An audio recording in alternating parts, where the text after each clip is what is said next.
Hello everyone and welcome back, finally, to more MotoGP 24. Yes, it's been a little while since the last episode of this series, and for that, I do apologise to you guys. I was planning on trying to keep this series going as best as possible, but of course, over the last couple of weeks, we have been really busy with F1 24. But yeah, today we return. I'm actually recording this a few days in advance, so hopefully I can try and get a few videos ready to go, rather than just kind of doing one video and then pausing again for another week or something like that. So of course, if you are new around here and you are enjoying this series, please do make sure to leave a like, get yourselves subscribed as well, of course. Like I said, it's been a little while since I played the game, so I need to actually check out what is going on, of course. It's still Tayo Furasato that leads the way here in Moto3 ahead of Joel Esteban. We are still in P3 there after a tough round last time out in Kazakhstan. And taking a look at the other championship standings as well. Well, Moto2,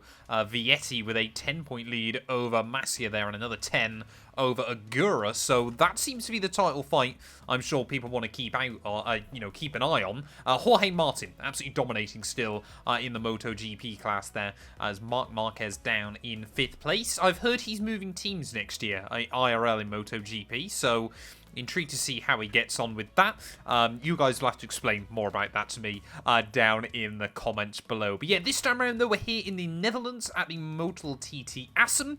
Assen I know as a circuit, or I've heard of, I should say. Don't think I've ever driven or ridden it though, so this one is going to be a little bit of a trial by fire. Also, because we're through the summer break, we've now got some transfer rumours.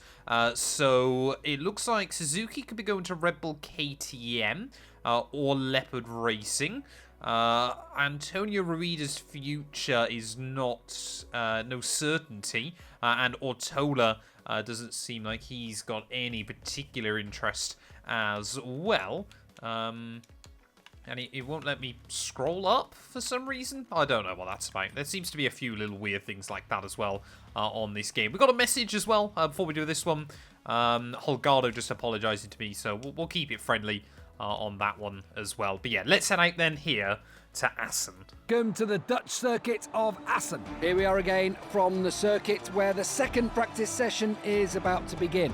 The session will be important both to test the race pace and to book a place in Q2. Well, if you watched the last video we did from Kazakhstan, it had only been a couple of days and I was already incredibly rusty inside MotoGP 24, so this time around I'm going to take a fair amount of time in practice just to make sure I get up to speed. I was a little bit of a missile last weekend, call me Danny Kvyat, for the way I was like a torpedo, so hoping that isn't going to be the same here, but yeah, we are just going to very quietly work our way behind the scenes.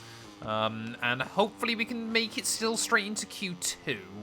Well, I must admit, yeah, this circuit feels very high speed, but also very, very old school. I believe it has been a staple of MotoGP for a very long time. Yeah, it feels very, very different to a lot of the newer circuits we've been to on this calendar. A lot of grass, but yeah, not much room for error in some places. There's a 150.7. We're only 3 seconds off Holgado. For a first lap, you know what? I'll take it. Cannot find the line to turn 1 though. Well, I'm already learning just how scary the back half of the lap is around here. It's pretty much all completely flat out from the furthest point away from the start line right the way back through. This corner is just down 1 gear, and then you really just want to try and lean it in. I think the most impressive thing though is I've been going around for about 5 minutes now, and I still haven't fallen back off, which is pretty good going for me by any standard. Another time, another big improvement coming through. We're getting pretty much back to the rest of the AI. In fact, we go a 1,000th of a second quicker, and I think that's Baum, I want to say? I don't know. Can absolutely tell, though, that this circuit was set up for motorbikes. The way just a lot of the corners work. Very, very clearly designed with a bike in mind. Is there another 3/4 of a second up then? So we're pretty much getting back up to pace we would expect. I guess all I need to make sure as well is that I make sure we get straight into Q2, because I don't want to have to try and deal with Q1. That, I think, was what gave us a lot of pain in Kazakhstan.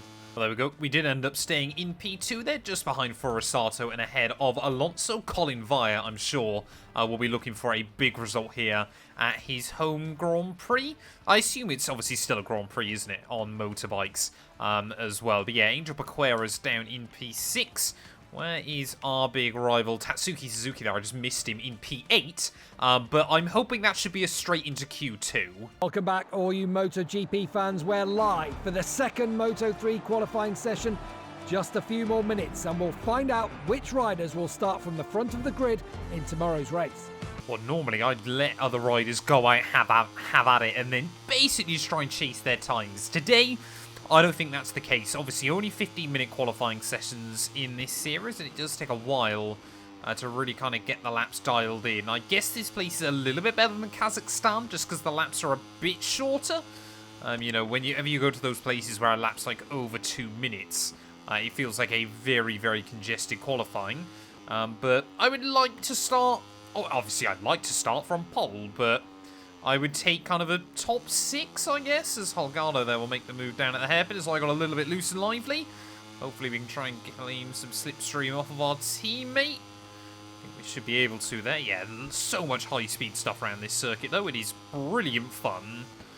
Yeah, I still find it a little bit odd that the AI don't go any quicker in Practice 2 than they did in Practice 1, but, you know, I guess that makes it a little bit easier for us. There's a bit less uncertainty if we qualify nice and high up at the end of the first practice session. Oh, this final chicane, though, really, really difficult to try and get nailed on a controller. At the final corner, though, it's going to be a 47.3. I think Holgado... He wasn't even on a lap. He still overtook me, and he wasn't on a lap. Well, we're going to start seeing other times on the board. So, yeah, there you go. Forosato immediately goes a second clear of me. Angel Paqueras as well is going to split myself and our championship leader. We are only a couple of tenths up, though, as we make our way down towards the final chicane once more. Oh, no. I did not expect to do that. Just tipped it in a bit too aggressively. And our second lap, yeah, has been a complete write-off, and it might screw over our third.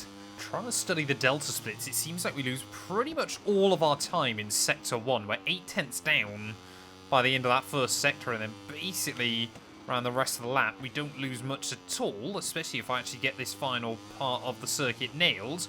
Really want to try and make those two corners basically one, so that was plenty of curb on the exit, but we'll find the time. It's really, really useful if you can, because you'll carry that speed right the way down into the final chicane again.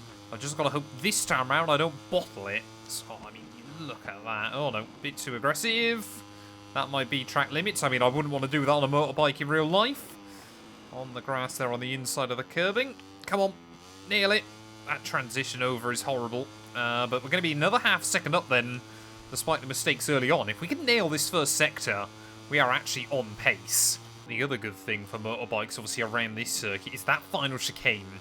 At the end of a race, if you're still battling out for the win, which, let's be fair, on motorbikes you often are, that must be really, really horrible if you're leading. You just got to fling it in and pray.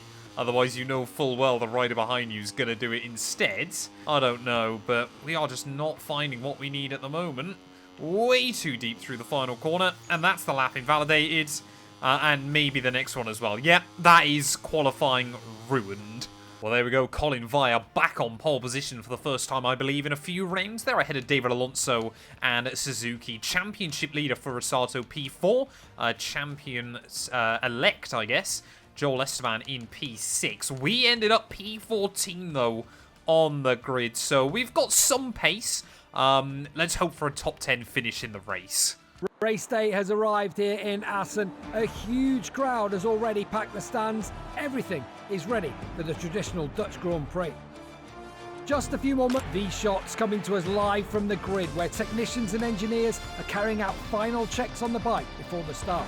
It doesn't look like the sky will clear up for this race. Actually, the teams are preparing to use wet tyres in the case of a red flag. Well, there we go. There is a chance of rain on the radar as well, so that's going to make things very, very interesting. Of course, our return to this game has been made even more difficult then, but ready for the race. Of course, we'll start on the softs because they might not even have to do more than 4 laps. Something magical about racing at Assen. The crowd is ready, the riders are ready, we're ready, and in a few moments we'll see the start of the Dutch Grand Prix. Well, here we are then, waiting on those 10 red lights here on the grid for the Assen Grand Prix. It's a mighty long hold, but it is finally going to be lights out and away we go then. And I'll be honest, I'd forgot how bad my starts are inside this game. As we try and make our way down towards turn 1. Zurazata's done even worse than me somehow. Have a look to the outside in towards that first corner. Try not to get collected. That guy's gone off. I mean, he kind of ran wide out into me. Don't know who that was. But hopefully we're not going to get a penalty for it. Like I said, he kind of just drifted out towards me there. And we needed to have somewhere to go. Way too aggressive. Down in towards the first corner then. Is everybody else trying to be sensible? We got another couple gone. I'm going to do my best Riccardo Rossi impression. And dive down the inside of a few other riders. So we're back into P9 then. Of the start of this race. The only issue I have got is Tatsuki Suzuki, the man we need to be ahead of by the end of the next 3 rounds. Currently leading this race. Hasn't won a race actually in quite a while, I believe, in this series. It's still side by side then with Riccardo Rossi through Sector 2. Not side by side with him any longer. I'm so sorry. Was expecting him to be ever so slightly quicker on the inside apex there. As we're under investigation, I might well get a penalty. Apparently not, somehow. There's under investigation everywhere, so I think this has been quite a violent start to this race. But I really don't want to build up a reputation as being a torpedo. I did get a warning for that incident, so I think we've got quite lucky there, to be completely honest, on lap 1. But yeah, we want to just try and settle down, and we've already got a little bit of a gap, 8 tenths in front, 8 tenths behind. And Suzuki ahead of Furusato down at the final couple of corners. Are we going to navigate the chicane that gave me so many problems in qualifying? Yes, we are. Lap 1 has been survived, and now we wait for the rain. I mean, this is what I've missed from playing the MotoGP game. It's pack racing, just like you get on F1, but it is much, much more exciting pack racing now. Is trying to get a run on Joel Kells, so don't want to be out too wide here, otherwise you absolutely compromise your run through the next corner. I mean, I get that obviously motorbikes generally deliver a better show than Formula 1 cars anyway do. But yeah, when we've gone from an F124 game that can be quite boring at the best of times, back to MotoGP, I kind of feel I'm being treated. Not with my inability to find Apex, though. Down the inside of Joel Esteban. Hello, mate, I am there. A little bit of contact maybe between us, but we'll go around the outside of him. As I was going into that chicane then, I really was thinking how little I want to try and overtake other riders there. How little confidence I have on the brakes. But apparently we made it work. That was very close to being a track limits warning at turn 1. We've got more crashes and more riders coming off. I think that's Watley that's now fallen off his bike as well. So I think we've already lost 2 runners from this race. I don't know whether we're going to lose many more. I think Watley's been able to get back on and carry on going, as, yeah, I mean, there's incidents aplenty. A lot of riders getting warnings, but here is the rain then. So are we immediately going to see a red flag call? Are we going to be able to try and hang on with David Alonso? I mean, what do you do? I mean, I assume every time it rains on motorbike, it's a bit like NASCAR almost. You have to have kind of a red flag, because the thought of going around on these bikes in the rain, I mean, never mind the actual MotoGP bikes as well. That's just an accident waiting to happen. Still nothing yet, though, as we cross onto lap 4. As I've actually set a new personal best of the weekend and fastest lap of the day, so quite happy with that. So you can see Alonso, though, struggling through turn 1. My slow in, fast out approach starting to work for me there, as I wonder if we're going to see more and more riders picking up warnings and penalties. Certainly wouldn't complain if they did. As down the inside of David Alonso, we've just got a little bit more grip at the moment. Able just to be a little bit braver there as we move up into P7. But still no sign of a red flag. Now we're definitely starting to notice the grip loss. Bike is just starting to slide around a little bit underneath me. And although it's only a game, although I'm only on a controller, it still feels rather scary, especially when there's so much at stake. Oh, with Suzuki leading. That was not the line I needed through there. Come on, stay up. Thank you. Oh, you just have no confidence. No confidence that the bike's going to do what you want it to. The riders will have to stop and change their tyre. I'm happy that happened when it did, to be completely honest, because I was not happy with that. Joel Esteban, though, is going to start the restart from the pole. And we are going to be lining up from P8. On the bikes, and now everything's ready for the restart with the new track conditions. Well, yep, we are splat bang in the middle of the road, but 10 red lights once again then here at Assen. Certainly has not made our day any easier, but it is going to be lights out and away we go. How did I end up P8? We just made the move on David Alonso there, so not sure how that one worked. I'm going to try a line back to the outside again down towards turn 1, but actually finding an avenue there to the inside through the first corner. That's worked out quite nicely for us there. We've actually lost, so we've got to do that whole lap 4 again then.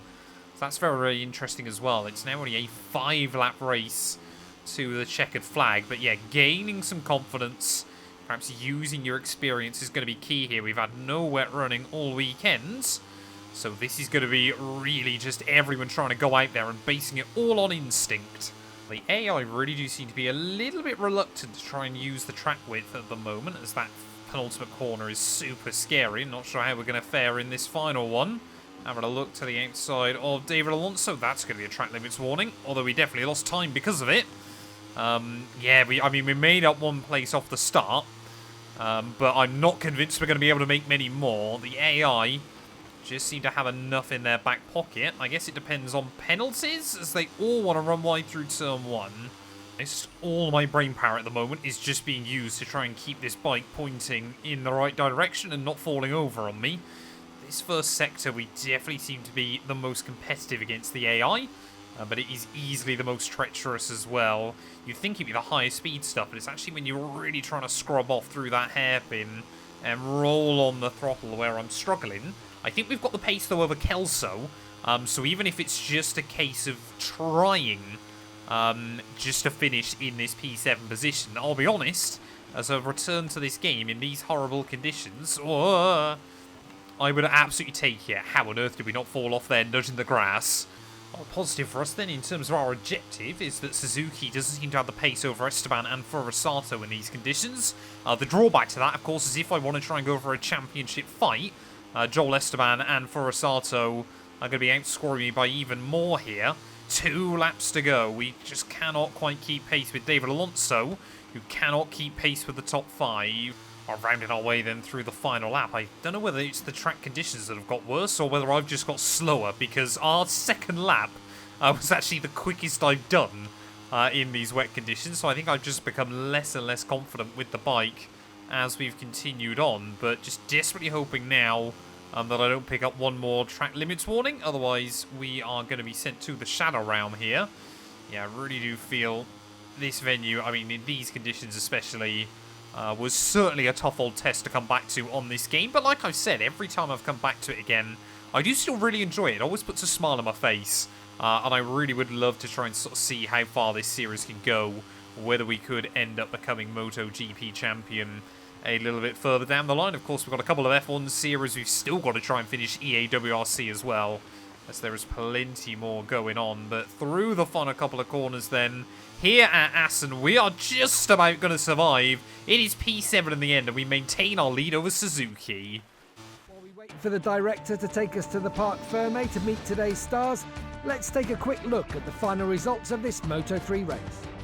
Sure, Colin Vire there a little bit gutted after his original pole position to end up down in P8, but it is Joel Esteban who edges out Furusato in the end. Tatsuki Suzuki, less than half a second off the winner, will pick up a trophy. Ruida, Holgado, Alonso, myself, Vire, Ortola and Kelso will round out your top 10 there. And apparently it's top 15 that score on this game as well. So Adrian Fernandez bagging himself a point there. Having a look at the championship standings then. The gap at the top closed down to just 25 points. We are 70 back, so we're kind of leading the best of everybody else at this stage of the game. But only a 3-point lead over Tatsuki Suzuki as well. We've got 2 more rounds to try and hold off that margin. But yeah, thank you all so much for watching. If you have enjoyed, please do make sure to leave a like, get yourself subscribed, and we'll be back next time out. I could not even guess where we're next. Maybe Silverstone? I don't really know.